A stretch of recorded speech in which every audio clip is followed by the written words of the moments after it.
దయచేసి ఈ వీడియోని కనీసం 5 మందికి షేర్ చేయండి. కామెంట్ బాక్స్ ని జై శ్రీరామ్ అనే నామంతో నింపేయండి. ఈ వీడియో ప్రతి ఒక్కరికి చేరాలి. మనం మరో పురాతన బావిని రక్షించాం. నిజంగా నాకు చాలా ఆనందంగా ఉంది. మన పురాతన బావిని చెత్తతో నింపేశారు. శుభ్రం చేసి మళ్ళీ మునపటి వైభవానికి తీసుకొని వద్దాం రండి అని ఒక వీడియో ద్వారా పిలుపునిచ్చా. ఆ వీడియో చూసి ఈ బావిని శుభ్రం చేయడానికి వందల మంది కదిలి వచ్చారు. వాళ్లకు ఉన్న పనులన్నీ పక్కన పెట్టేసి ఈ కార్యక్రమంలో పాల్గొన్నారు. ఒళ్లంతా చెమటతో తడుస్తున్న దుమ్మును బురదను లెక్క చేయకుండా, వాసన వస్తున్నా భరిస్తూ, విశ్రాంతి అనేదే లేకుండా శ్రమించి ఈ బావిని నీళ్లతో కడిగి పసుపు కుంకుమలతో అలంకరించి ఇన్ని రోజులు ఇలా చెత్తతో నిండి ఉన్న బావిని ఇంత అందంగా మార్చేశారు. అసలు ఈ బావిలోకి చెత్త ఎలా వస్తుందంటే, ఈ బావి పైన ఉన్న ఆంజనేయ స్వామి వారిని దర్శించుకోవడానికి వచ్చే భక్తులు వారి వెంట తెచ్చుకున్న టెంకాయలు, పసుపు కుంకుమ కవర్లు, పూలదండలు, ఇస్తరాకులు అన్ని ఈ బావిలోనే వేసి వెళ్తున్నారంట. ఈ బావిలో ఇంతకాలం చెత్త వేసిన వారికే చెప్తున్నా, పాపాలు తొలగి పుణ్యం లభించాలని మీరు గుడికి వస్తుంటారు. కానీ ఏ లాభం? గుడి దగ్గరికి వచ్చి ఇలా చెత్త వేసి మళ్ళీ పెద్ద పాపాన్ని మూటగట్టుకొని వెళ్తున్నారు. మన సంస్కృతి గురించి గొప్పగా చెప్పుకుంటాం, కానీ అదే సంస్కృతికి చిహ్నాలైన కట్టడాలను మాత్రం ఇలా చెత్తతో నింపేస్తున్నాం. ఇది ఆంజనేయ స్వామి వారు ఆజ్ఞాపించడం వల్ల జరిగిన కార్యక్రమం. దయచేసి ఇకపై ఇందులో చెత్త వేయకండి. మన పురాతన కట్టడాలు కేవలం రాళ్లతో నిర్మితమైనవి మాత్రమే కావు. ఇవి మన పూర్వీకుల విశేషమైన కళను, శిల్ప నైపుణ్యాన్ని,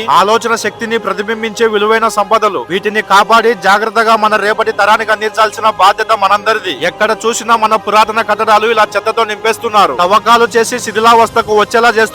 మనం ఇలానే నిర్లక్ష్యం వహిస్తే ఇంకొన్ని సంవత్సరాల్లో ఇలాంటి కట్టడాలు చూద్దామని వెతికినా కనిపించవు. ఇప్పటికే చాలా కట్టడాలు మనల్ని వదిలి వెళ్లిపోయాయి. దయచేసి ఇకనైనా మేల్కోండి. ఊరికే ఈ వీడియో చూసి వెళ్లిపోకుండా, మీ ఊరిలో మన పురాతన కట్టడం చెత్తతో నిండి శిథిలావస్థకు చేరుకొని ఉంటే వెంటనే మన పురాతన కట్టడాన్ని కాపాడుకుందాం రండి అని వీడియో తీసి సోషల్ మీడియాలో అప్లోడ్ చేయండి. నాకు ఆ వీడియోని షేర్ చేయండి. మా పూర్వ సంపద రక్షక సేన టీం మీకు సపోర్ట్ గా నిలబడుతుంది. చాలా కట్టడాలు మన సహాయం కోసం ఎదురు చూస్తున్నాయి. ఎవరో వస్తారు, ఏదో చేస్తారు అని ఎదురు చూస్తూ కూర్చుంటే ఇవి ఇంకా దాడులకు గురై శిథిలావస్థకు చేరి కనుమరుగైపోతాయి. ప్రస్తుతం మన ఆలయాలపై దాడులు జరుగుతున్నాయి. వ్యూస్ కోసం సోషల్ మీడియాలో మన దేవుళ్ళ గురించి పిచ్చి పిచ్చిగా వాగుతున్నారు. అయినా మనం నిర్లక్ష్యంగానే ఉంటున్నాం. ఇప్పుడు నాకెందుకులే అని మౌనంగా ఉన్నామంటే గుర్తు పెట్టుకో, ఇంకొన్ని రోజుల్లో నీ ఇంటిని కూల్చేసే వరకు వస్తుంది పరిస్థితి. ఇక మేల్కోండి సోదరా. ఇప్పుడు ప్రతి ఒక్కరూ ఛత్రపతి శివాజీ మహారాజ్, సంభాజీ మహారాజ్ గా మారాల్సిన సమయం ఇది. ఈ బావి నంద్యాల జిల్లాలోని ప్యాపిలి మండలంలో ఉంది. చివరిగా ఈ బావిని శుభ్రం చేయడానికి ఎంతో దూరం నుండి ప్రయాణించి వచ్చిన వారికి, అలాగే ప్యాపిలి గ్రామస్తులకు, ఇంకా ఇక్కడ ఎంతో శ్రమించి టిఫిన్ మరియు భోజనాలు ఏర్పాటు చేసి ఇక్కడ మాకు కావాల్సిన సౌకర్యాలన్నీ కూడా చూసుకున్న ఈ కుటుంబానికి ప్రతి ఒక్కరికి పాదాభివందనం. జై శ్రీరామ్.